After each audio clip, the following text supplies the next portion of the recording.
Time to wake up. It's Saturday morning. Find some milk and cereal. Grab a bowl and spoon. No, a bigger spoon. Head to the living room and take a seat on the floor while Joseph and Chris present to you Saturday Morning Cartoon! Hello everybody, welcome to Saturday Morning Cartoon Boom! This is a show where we wake up with the Saturday morning sun, plop down in the living room for the big bowl of sugary cereal, and watch all your favorite cartoons, both old and new. I'm Joseph. And I'm Chris. And this morning, we watched Justice League, the Flaspoint Paradox. And we'll probably just call it Flashpoint, or Flashpoint Paradox for the rest of the episode, because that's a really long title. That is a long title, and I don't want to say that every time. I'll let you handle that. And this was suggested by Nico of New World Nerds. So go check out their YouTube page. Search for New World Nerds. As I said last week, we met them at a convention. They're really cool guys and big nerds like me and Joseph are. So definitely check them out. Yay! Yay, nerds! Yay, nerds! Cool. So thank you guys. Thanks, Nico, and your whole team, really. So the Flashpoint Paradox came out in 2013. It was based on a DC Comics crossover event Flashpoint, written by Jeff Johns and penciled by Andy Kubert in 2011. And this one in particular was directed by Jay Oliva, produced by DC Entertainment and Warner Brothers Animation. For a short synopsis, Flash finds himself in a war-torn alternate timeline and teams up with the alternate versions of his fellow heroes to return home and restore the timeline. So Chris, who were a few people who were in this one? Okay, so I'm just naming a few people. Barry Allen, aka The Flash, was voiced by Justin Chambers. Victor Stone, also known as Cyborg, was voiced by Michael B. Jordan. Bruce Wayne, aka Batman, was voiced by Kevin Conroy. Clark Kent, also known as Superman, voiced by Sam Daly. Arthur Curry, also known as Aquaman, voiced by Cary Elwes. Hal Jordan, also known as the Green Lantern, voiced by Nathan Fillion. Diana Prince, aka Wonder Woman, voiced by Vanessa Marshall. Captain Atom, voiced by Lex Lang. Billy Bastion and Iris, both voiced by Jennifer Hale. Lex Luthor, voiced by Steve Blum. Lois Lane, voiced by Dana Delaney. Slade Wilson, aka Deathstroke, voiced by Ron Perlman. Thomas Wayne, also known as the alternate Batman, voiced by Kevin McKidd. General Lane, voiced by Danny Houston. Nora Allen, voiced by Gray Delisle Griffin. And Eobard Thawne, voiced by C. Thomas Howell. There's a lot of people and a lot of names that I recognize, which is cool. Yeah, that was a lot of people. And if we went into every single one that we knew from previous episodes, we would be here forever. Yes, we would. But, along with lots of actors in here that a lot of them don't typically do voice work. I mean, Nathan Fillion does, but we got Michael B. Jordan, Ron Perlman, Danny Houston, all actors that aren't normally, I don't see them pop up as voice actors very often, so it was cool to see. Yeah, and just to note, Sam Daly is the kid of Tim Daly, who was the original voice of Superman in the animated series. Oh, really? That's cool. I did not know this. So for a few tasty marshmallows out of our big bowl of Flashpoint cereal, Deathstroke's ship is named Ravager, and this is a nod to the comic books where his daughter is codenamed the Ravager. Oh. Mm-hmm. Ooh, that's kind of hot in a way. While Barry is running through a street to Wayne Manor, you can see a homeless man holding up a sign that says "The end is nigh," and this is a reference to Rorschach from The Watchmen. There's another comparison to Rorschach that I'll make later. Okay, and lastly, this film acts as the first installment of the DC animated movie universe, a new series of DC animated films set in the New 52 and taking place in the same universe. Well, new is relative to 2013 when this came out. Right, because the New 52 is gone now. Yeah, now it's a rebirth. Right, which is way better. So far. In my opinion. I think the like 5 issues I've read. Yeah, right. Since you're the huge DC connoisseur. Right, exactly. Oh, okay, I'll go ahead and throw that out there. Because I don't know a lot of DC stuff, aside from Batman. I've read a lot of Batman, some Superman. Most other characters I haven't read a lot. So, if any listeners want to shoot me what you think is the essential or the best story arc for each of the main, like, Justice League characters, so, say Superman, Wonder Woman, Green Lantern, Cyborg, any of those guys, let me know. Aquaman and the Flash, and so I can read them and kind of get a feel for what is the best of some of these guys, because I tried a New 52, and man, I did not like the New 52 almost at all. Batman was the only one that I enjoyed reading, probably because Scott Snyder was handling that, and Scott Snyder is great at everything, pretty much. So Yeah. Yeah, I wonder what the best one is right now. Probably still Batman. I think Batman will probably always be the best. Yeah. DC is the house that Batman built. That's what they say. That much is true.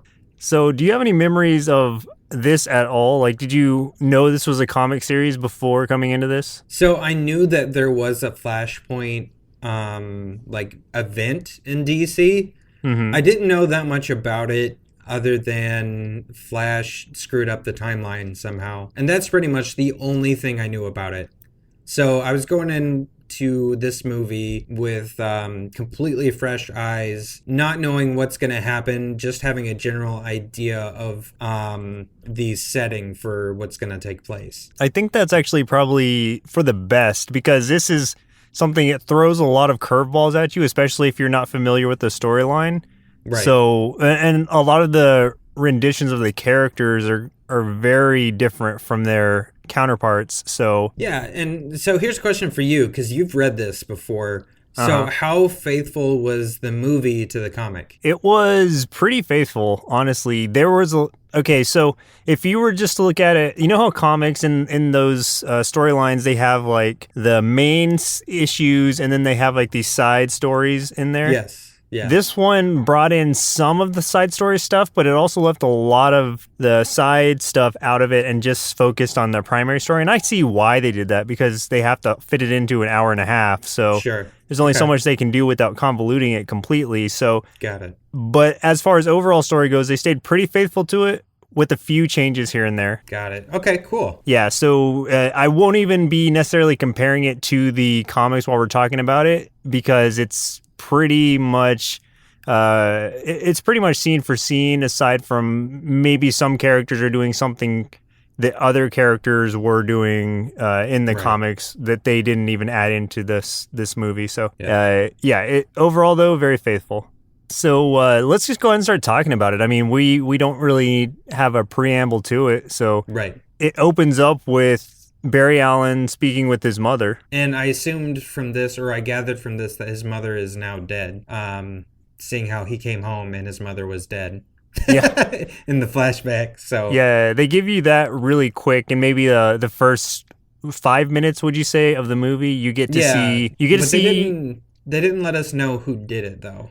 No, but you get to see how close they were, and kind of how she's imparting wisdom onto her son.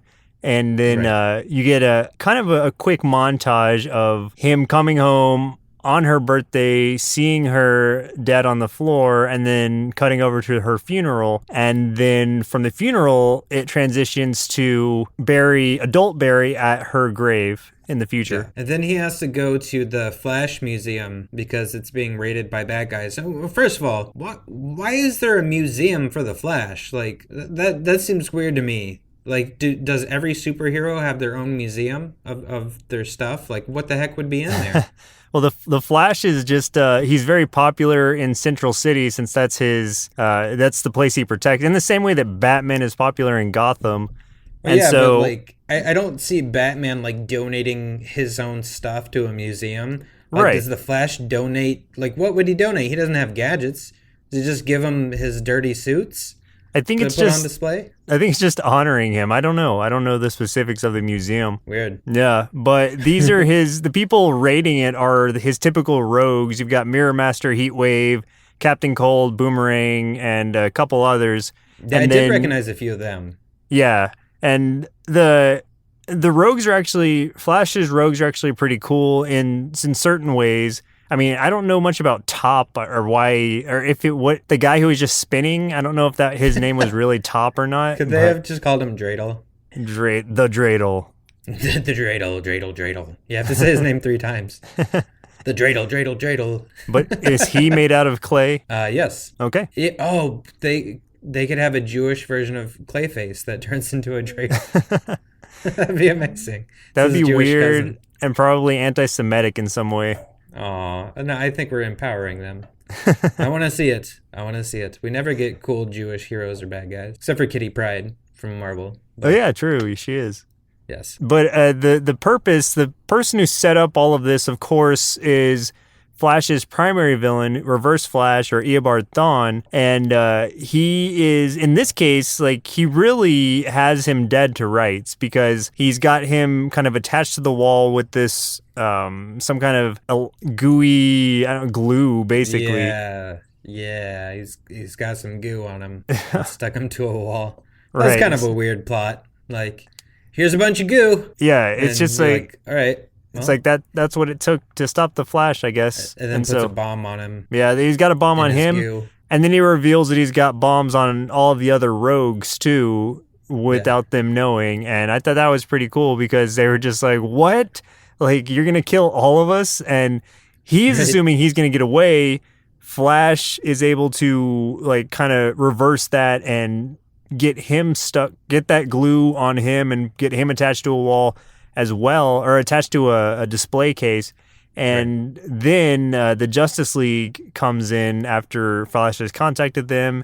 And I like the way that they all have their individual scenes where they stop these, because these bombs aren't really, they're from the future, so they're not your typical bombs that can be easily, dismantled or.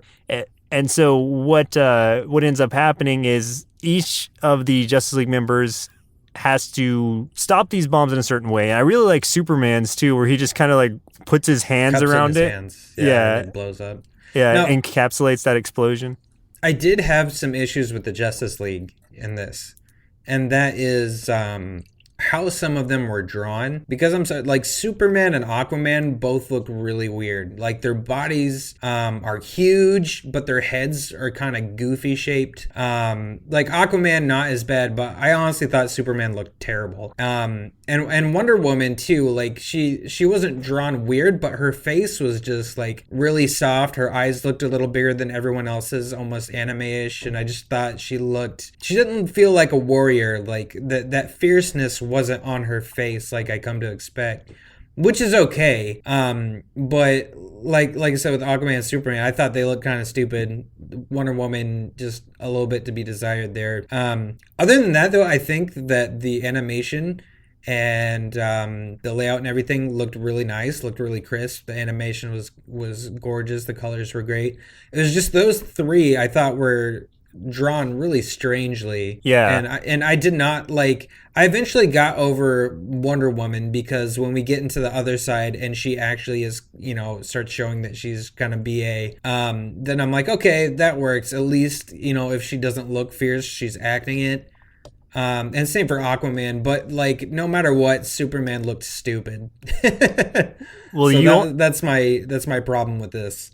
I think it really makes you miss the like Batman animated series, Bruce Timm animation kind of style. Yeah, because they strayed away from that somewhere, and I don't like necessarily where they went because it's all very stylized and not necessarily in a good way. At least the characters, like you said, the scenes and everything were great. The animation was very fluid, and the action scenes were awesome. But yeah, the characters, some of them just looked a little off, or their torsos were just so elongated. They looked like they didn't look human necessarily, their proportions. Yeah, Superman and Aquaman to me kind of looked like they were designed by Rob Liefeld or something, who is notorious for giant bodies and just weird non-proportional appendages and things like that. So I was kind of like, Yeah, but that's honestly, I think, my only issue as far as the animation goes, like at all. Yeah, like it didn't bother me. I mean, it bothered me a little bit, but it was one of those things where I looked past it immediately because I was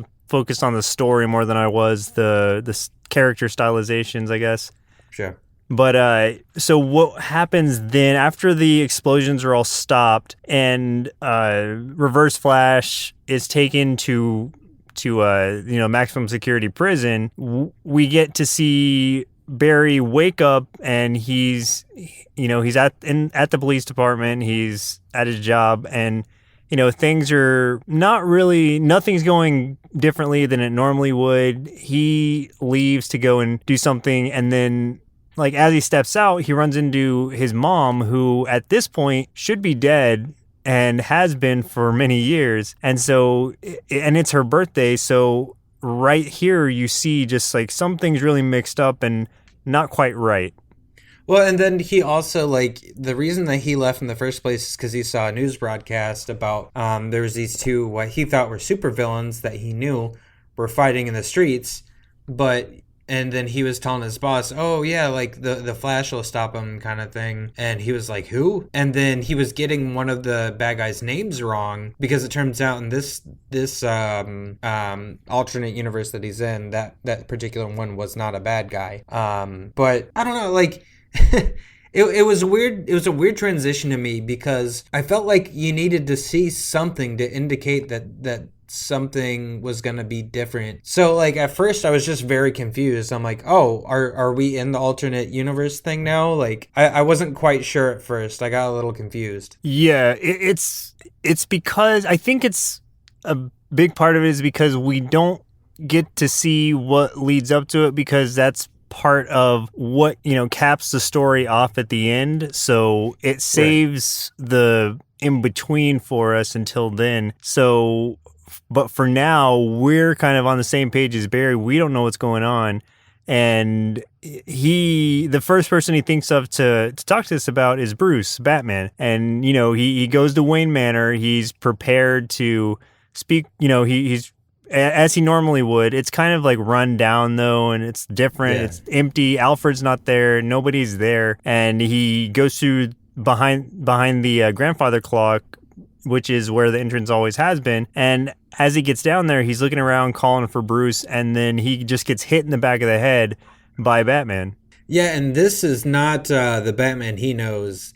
This is actually, we end up finding out that this is not Bruce Wayne, and that Bruce Wayne was actually killed as a child, and that Thomas Wayne, his father, ended up becoming Batman. And it's later, like, they don't confirm it in this movie, but it's hinted that Martha, his mother, became the Joker, which is really cool, and I did not expect. And I was like, what? Yeah. Awesome. Like, I like that idea. In the comics, they do that better because this is one of those side stories like I was talking about where you actually get to see Thomas confront Martha, as Batman and her as the Joker, because this reveals it so early by showing that scene, but they don't ever talk about it again. But in the comics, it's like way later on that you get to actually see what happened. Like, you don't know what happened to Martha. You assume she's dead or something. And then you see way later on that reveal, and then you're like, oh my God, like that's crazy. That's what happened. But they make it such a quick scene here that it's not as effective as it was in the comics. Well, yeah, in this, basically it was just like she got Bruce's blood smeared on her face, and it looked kind of like the Joker smile, and then she starts laughing maniacally, like going crazy. Yeah. Whoa, okay. All right, yeah. I like where this is going. It's still a cool idea, and it is exactly the way it happens. Well, it is what happens in the comics. It's just done differently and to a much bigger effect, but I see why they did that here, just so they could show you quickly what happened and set the stage. And I gotta say, dude, like Thomas Wayne as Batman, I like him way better than Bruce Wayne as Batman. Like, I love Batman, but Thomas Wayne Batman is like Batman and Rorschach had a child together. Yeah. I'm like, this guy is awesome. It's like Rorschach wearing the bat suit. Yeah. Yes. Thomas Wayne was a huge pessimist. Like he's so awesome. And he has no restraint either. He's not. No. He doesn't care. Yeah. He will easily kill like villains. Like he fights. Oh, yeah. The first fight we get to see of his is against Yo-Yo, which is this universe's version of Harley Quinn.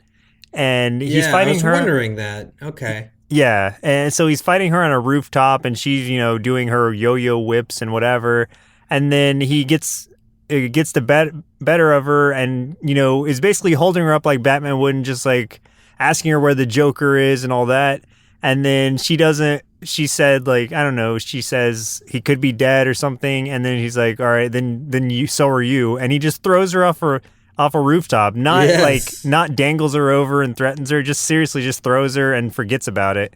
Yeah, which was crazy, but like I honestly think that this version of Batman is super interesting to me, and like if they did like an alternate universe comic line of just this Batman, I would absolutely read that, man. Like I'm so interested in this Batman and his world, like seeing like the different villains he would face up, like the female Yeah. Joker being his wife, and like, oh man, I would love to read that. I really hope that that's a thing at some point if it's not already. Even if you never read the Flashpoint series, the whole thing, at least read the Batman portion of it then, because it doesn't give you like a ton more, but you get a little bit more, and you get to see behind the scenes stuff and him confronting, Martha / the Joker. And so those are really effective comics. That's awesome to me. It's kind of a small version of what you were asking about. Cool. But yeah, at least check those out. I love that. But I also like the way he looks too, like with the red eyes and stuff. His suit is cool. Yeah. And he's got like the pointed shoulders, which look like really menacing. And, they actually look more like a bat than the traditional bat suit, because it looks like the claws on the wings. Yeah. And he's got a 5 o'clock shadow and everything. He just looks menacing. He just looks mean. Like, he's a scary looking guy. And he's almost like the Ben Affleck Batman we got in Batman v Superman, honestly. Kind of, yeah. Like, you can appreciate that about it at least.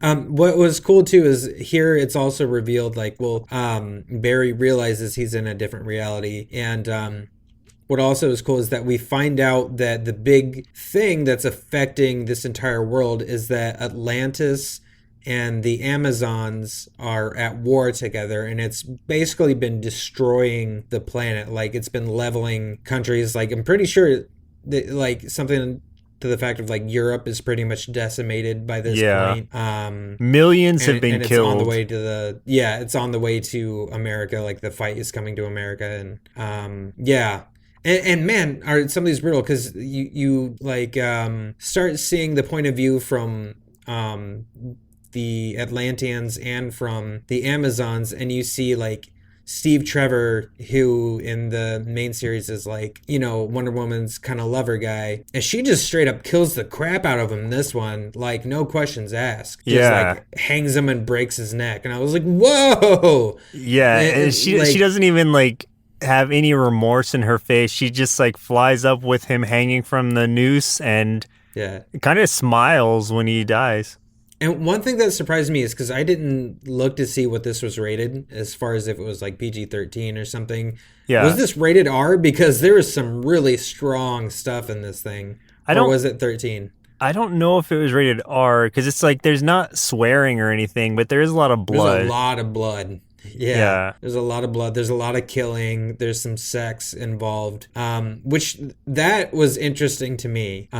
Which, like we can wait until we get to kind of that point where that's revealed, but sure. Yeah, that was very interesting to me. Yeah, and we'll wait a little bit for that, but just to talk a little bit more about, to set it up a little bit. So we already mentioned Batman, and he threw Yo-Yo Harley Quinn off the roof, and if not for Cyborg, who just happened to be coming to meet up with Batman, well, not meet up with him, to come basically confront him, Cyborg catches Yo-Yo, and then just, I guess, I don't know if he takes her to jail or whatever he does. He probably just lets her go. And then because he has important business with Batman, he needs him to be a tactician, because Batman, at this point, Thomas Wayne, is a master tactician, as he is in the comics now, too, master detective. Right. And so he needs him because he's working for the government. I can't remember what Cyborg said he was. A national security advisor. Yeah, he's basically like monitoring all data like across the globe and informing the United States government and stuff. And so he sets up, in trying to get Batman to lead this resistance group that he's a part of, or basically as resistance as far as being part of the government, he's got these other people on hologram with him, kind of a hologram video in a small meeting. You've got in this one, normally Billy Batson is Shazam and just one kid. In this one, it's like the whole like Marvel kids family. and they are they all combine to make Captain Thunder in this case, which is the same thing as Captain Marvel, but it's a combination of all these different kids instead of just one. I don't remember the specifics of it. I think it goes into it a little bit more in the comics, but I can't remember what it was or why. And that was really strange to me because I guess I'm not familiar with those characters that much. But I was like, I knew Billy Batson was Shazam. So when I saw him and a bunch of kids turn into this one character, I was like, what? Why does it take that whole group of kids to turn into this guy? Yeah. When it used to be just Billy Batson into the one guy. Yeah, I feel like there was a good reason for it. I just can't remember what it was. Okay. But you've got them and you've got some other people there in the meeting as well. They don't really say much, but Batman denies them at first because he doesn't want to be a government pawn or anything. And as far as he's concerned, the war's already over, like you said. Like, world's gonna end, and he doesn't care because he's still got the chip on his shoulder, as you would, I guess, if your son was killed in cold blood in front of you. Yeah. So he does not care, and that's when Barry comes to Wayne Manor, and he gets, he talks to Thomas a little bit at first, and then that goes into Steve Trevor being hung by Wonder Woman because he's looking for Lois Lane at the time. And then we see Barry try to convince Thomas that he was a superhero, that he was the Flash, because he finds his ring on the floor. Or I guess it falls out of his pocket or something. And so he uses it to bring his suit out like he normally would, but it looks like it is the yellow suit that Thawne wears, the Reverse Flash. Yeah. So it's Thawne's way of sending a message, basically telling Barry, like, I'm responsible for this. So just so you know, it's kind of not a calling card, but just to let Barry know that he is the one responsible for all of this.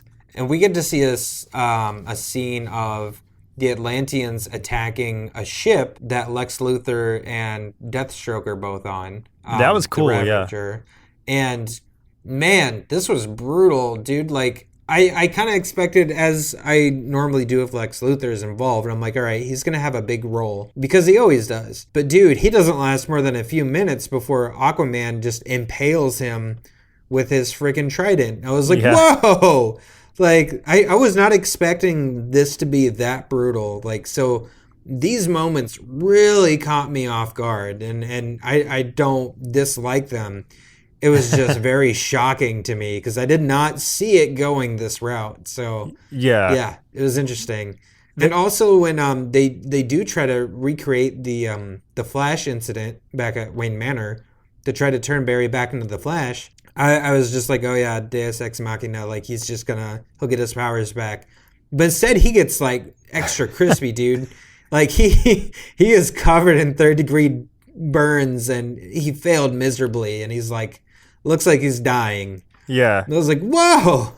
Yeah, it really, that's what I mean, like, as far as curveballs go, it does throw you for a loop a couple times. I did like the ship battle, too, just because I like seeing Clayface on there. I thought that was pretty cool. Yeah, Clayface. Oh, man, I love Clayface. He is one of my favorite Batman villains of all time. It's unfortunate that he didn't last very long in this one. He just gets blasted apart by Ocean Master, but yeah, still, that's it was the cool thing seeing him. Is every cameo in this movie does not last very long. They all die pretty quickly. Yeah, for the most part. Yeah, it's very in retrospect, like having seen Rogue One now, this movie very much reminds me of that as far as the death toll goes. Right. Yeah. Like all the main characters are pretty much gonna die. Yeah. Black Manta was helping Atlantis, which surprised me because they were like mortal enemies. But I guess in this timeline, I guess Aquaman hadn't killed his father or whatever. I think that was the reason that they were at odds, right?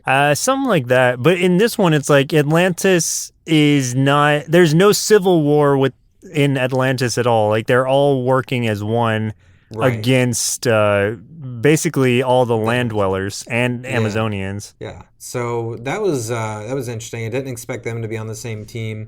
I didn't see if Deathstroke was killed or not. I couldn't tell. I guess it's implied that he's dead, but I don't think we see him go down. I don't think in the comics, I think he is taken out, but he's not killed, and he's resuscitated at a certain point. But yeah, it doesn't, in this one, he doesn't come back at all. So I don't know if it's implied that he's killed or not, or if it even matters to the movie plot.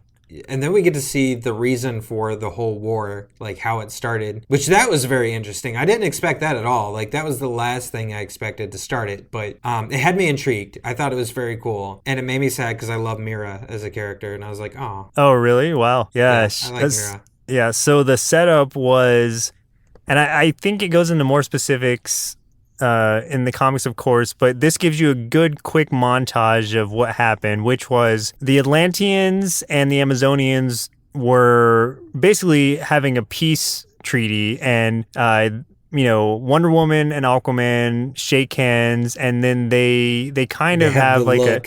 They have a look. They have a respect for each other and kind of a lust for each other. Even though Aquaman is the king of Atlantis and has his queen already in Mira, and Aquaman and Wonder Woman have a thing, and they have a tryst. Mira sees this, she witnesses it, and so.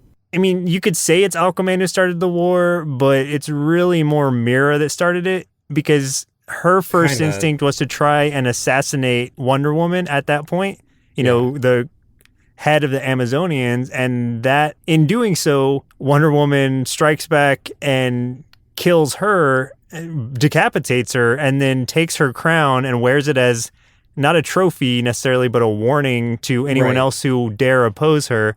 And she like holds the head up for display after she kills Mira, and I'm like, dude. Yeah.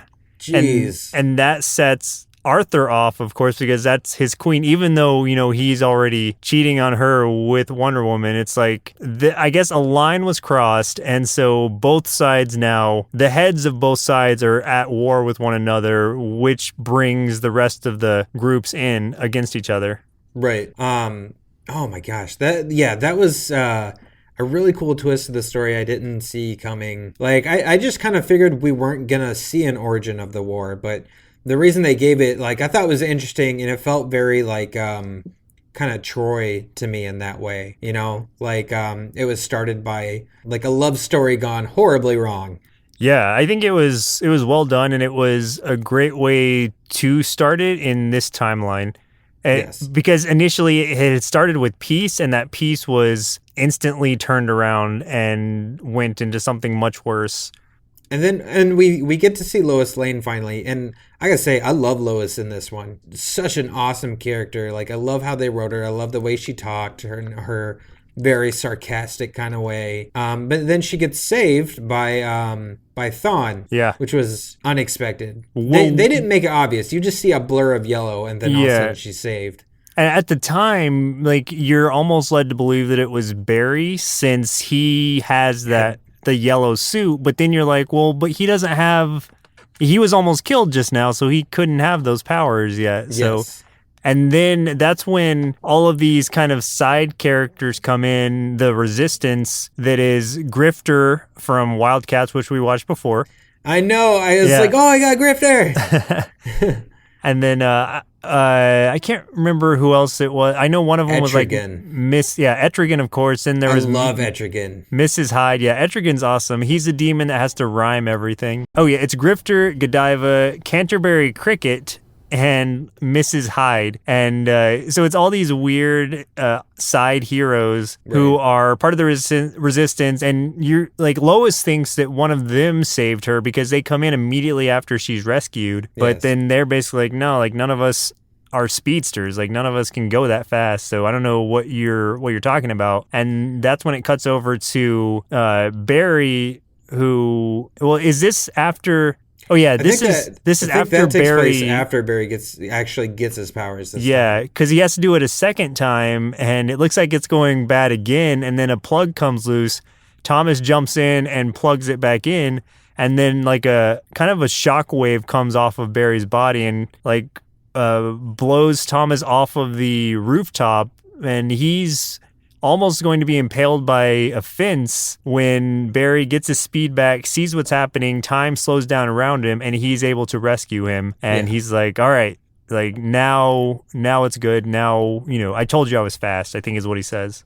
Well, and the thing that was confusing about how Lois was saved is that so he got his costume and he vibrated really quick, and somehow that turned it red instead of yellow. Yeah. So he has his normal suit for some reason, but then there is the yellow blur when Lois is saved. So we're like, wait a minute. So at first I was wondering if it was some kind of mistake, but then I was like, okay, I guess they were obviously trying to show that it wasn't Barry because it was yellow and Barry has a red suit right now. So yeah, but I was kind of confused by that at first. And yeah, I mean, I think that's about how it plays in the comics too. So it's okay. It's meant to mislead you a little bit, but then you're like, it leaves you kind of wondering what's going on because Reverse Flash or Dawn is still in this somewhere, but you're not sure where he is. He hasn't revealed his plan yet, so you don't really know what's happening. And then we jump over to Hal Jordan, as who we know as the Green Lantern in the normal universe, but he is not the Green Lantern here. He's still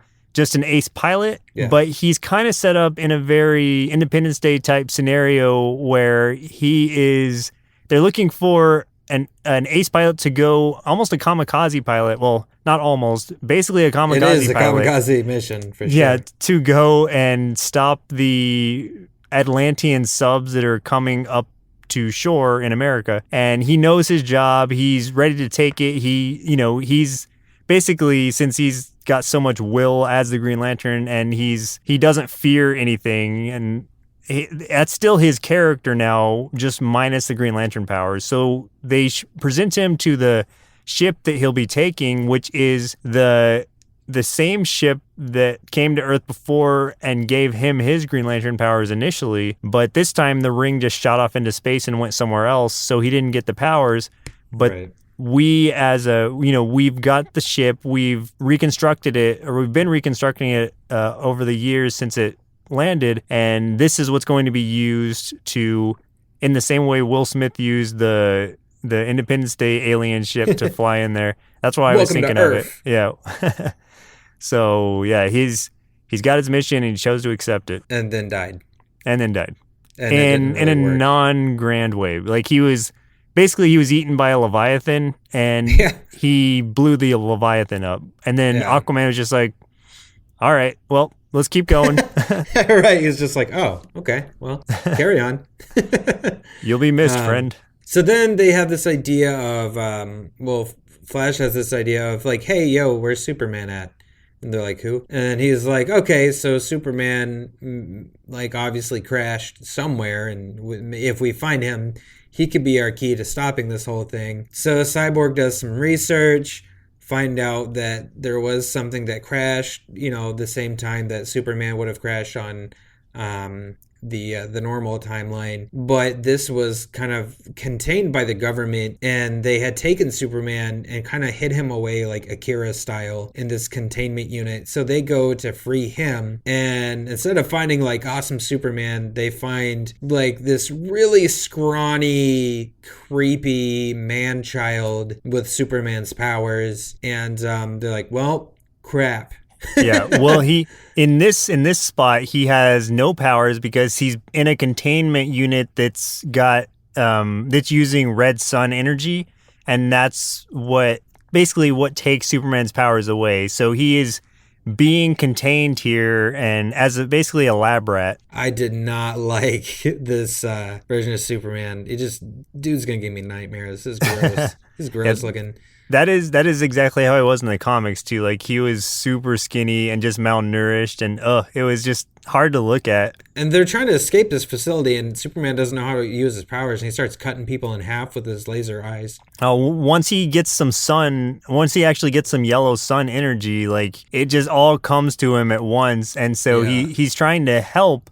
Because these people, Cyborg and Flash and Batman, well, not Batman, but Cyborg and Flash have presented themselves as his friends. And so these are the only friends he knows, so he's doing his best to protect them, but he doesn't know the limits to his power. He doesn't know how to contain his powers at all. So he's essentially, his heat vision is literally like laser cutting them or, melting them. Not melting, but like almost like turning them to dust like right away. Like that's how hot it is. He's got it on full destroying blast. everything. He's got it turned up to 11, and he doesn't know To how 11. to control that. Yeah, so that was pretty cool, though. I like that he just kind of unleashed his powers and and I think Flash was just telling him, like, close your eyes, like, just close your eyes. And so because energy was just going everywhere, and it was insane.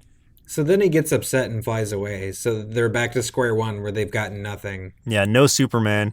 So they're kind of regrouping with what would be, I guess, the Justice League, which is all the Shazam kids and Batman and Flash and Cyborg, and that's pretty much it. And they're just trying to kind of figure out like what to do. And Batman's just like, you know what? I'm just gonna go back to Gotham because there's gonna be some looters, and I'm looking forward to that. And I thought that was funny. He just wants to go back to Gotham so he can beat up all the looters. I was like, that's awesome, dude.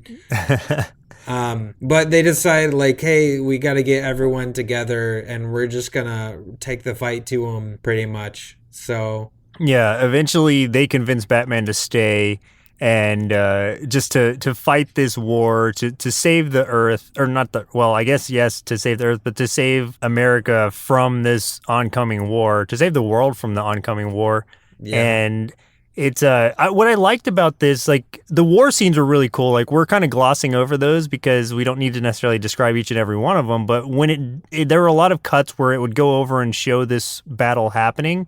Yeah. And I like that the Amazonians were using like mythological creatures like minotaurs and centaurs and stuff, or not centaurs, Cerberus, like the three-headed dogs, and the Atlanteans had like krakens and Leviathans, all kinds of stuff. Yeah, and that was really cool. I like that they just using everything at their disposal, and it really is a grand war, and the Earth, everyone else has a right to fear this war, and we see them kind of going in.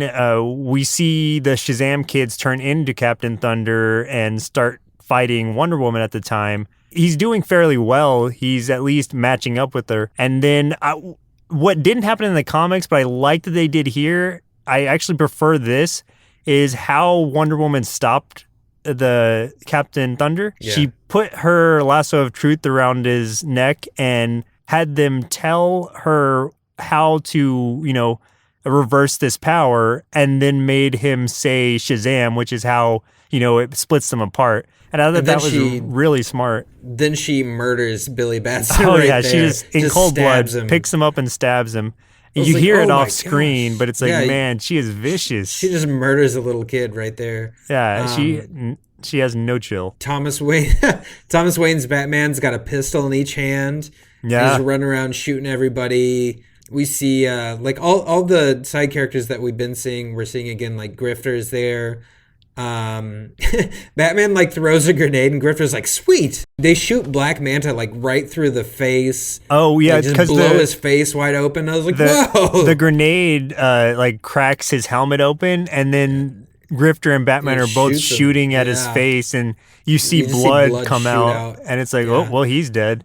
Yeah, so there's I guess a lot of violence. So I guess the plan through all of this is kind of like Flash at some point needs to run fast enough that he can go back in time, because it's revealed, because he runs into Thawne, who's there like taunting him and stuff like that, and like stabs him through the leg with something, and it's revealed that the only way to stop this, or the reason this happened in the first place, is because at some point Flash goes back in time and saves his mom from being murdered, and it does the butterfly effect, where that one little change put the world on this terrible path. So it's essentially all Flash's fault.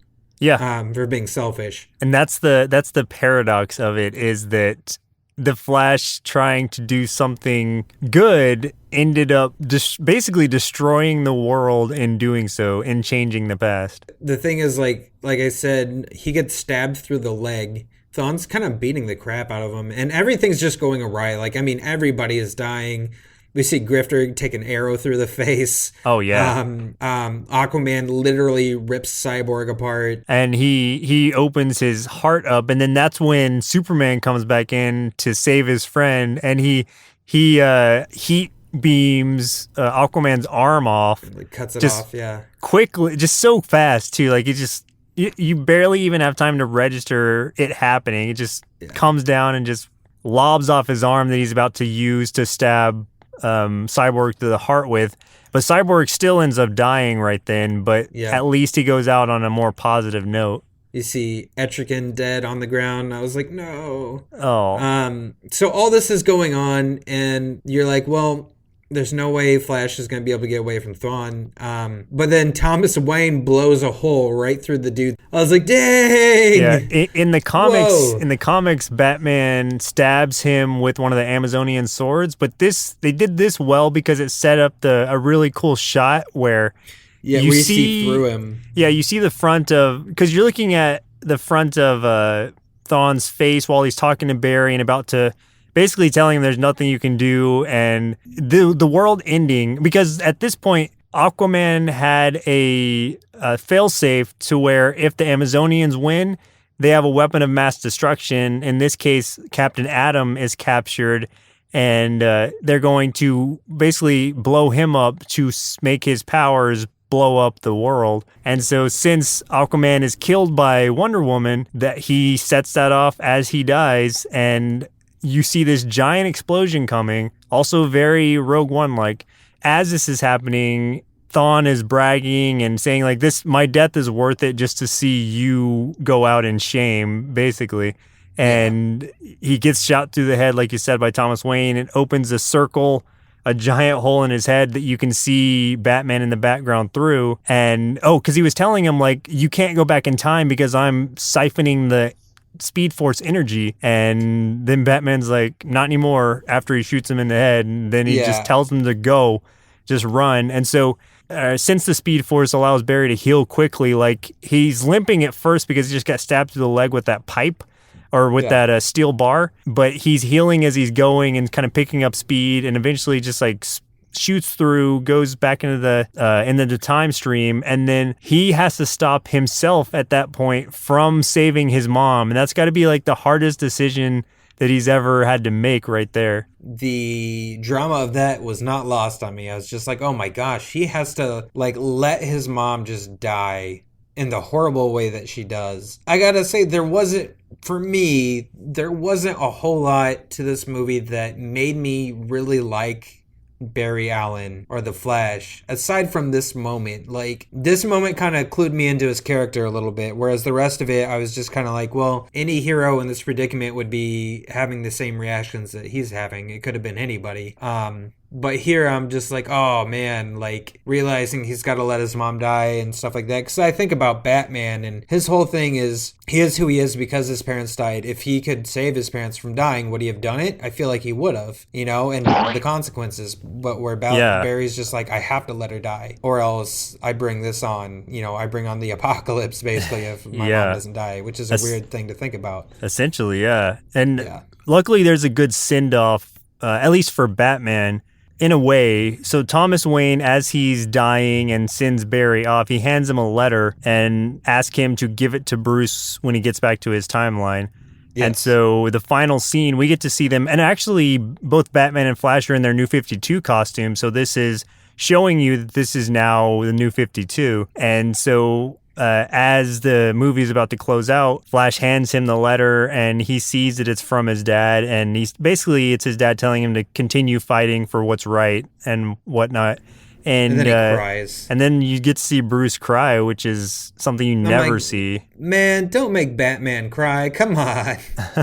No, I don't want to see Batman cry. That's the send-off of the movie, and that really opened up the New 52. And so for me, this movie or this series in and of itself was better than the New 52. Like the actual lead into it was better than the result. Well, Chris, looks like it's about time we break the time barrier ourselves to run back and warn our inner kids to never save anyone ever, not even in the present, because it will definitely probably lead to the Armageddon. Oh, and also to see what they thought of the Flashpoint Paradox movie.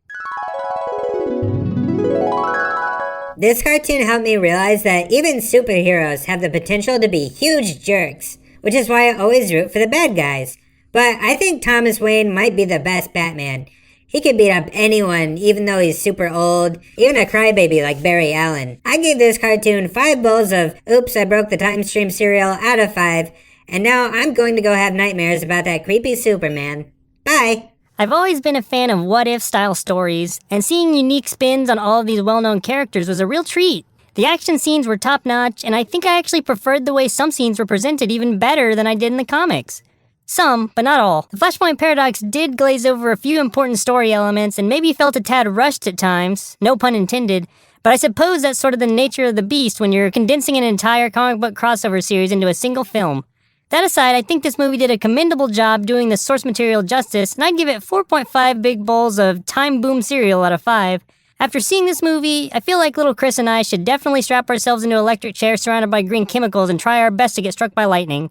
Go Speed Force! I always try to get struck by lightning. If movies have taught me anything, it's that getting struck by lightning always gives you superpowers. So do you have any final thoughts about Flashpoint Paradox? For me, and I've seen most of the DC animated movies. For me, this is one of the more faithful to the comic ones. One of the ones that was really far from it was a Superman Doomsday movie. Like, do not watch that movie. If you want to see that storyline, actually read it. Back to my main point, this one actually did it justice, and I really enjoyed this film. I liked it as a comic. I liked it as a movie. So it's a cool storyline. The results weren't as good, like I said, with the New 52, but the lead up was great. So check it out if you haven't already. And also, if you don't know about Thomas Wayne Batman, you need to know about Thomas Wayne Batman. You know, I have to say that, this movie was kind of centered around The Flash, and The Flash is probably the larger DC hero that I know the least about. And like I said, honestly, this cartoon did not really make me any more interested in him as a character. But the story itself was fantastic. I love the dark alternate reality. The version of Batman with Thomas Wayne was freaking amazing.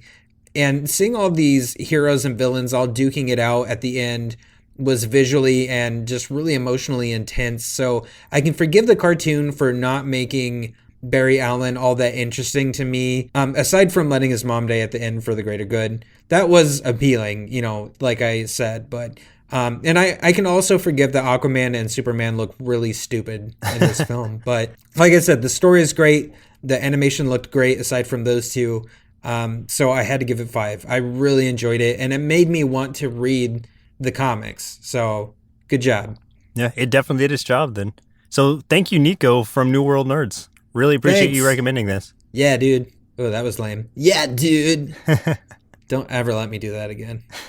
Bodacious. Radical. Well, listeners, it looks like our milk supply is now run dry, so it's time for us to say goodbye. And next week, we'll be watching Drac Pack, submitted via Twitter by Scott at Pat Mosby. Drac Pack. I saw that cover the other day, and I was like, I've never seen this, but now's my chance. All I know is it's got something to do with the Dracula. The Dracula? Yeah. Yes. Well, once again, I'm Joseph. And I'm Chris. And we'll see you next Saturday. Presented by Nerdsloth, a place for lazy nerds. If you like what you heard, consider donating at patreon.com/nerdsloth so we can continue bringing you quality shows. Be sure to also leave us a review and share your favorite episodes and clips on social media. If you're looking for more content, visit us at nerdsloth.com.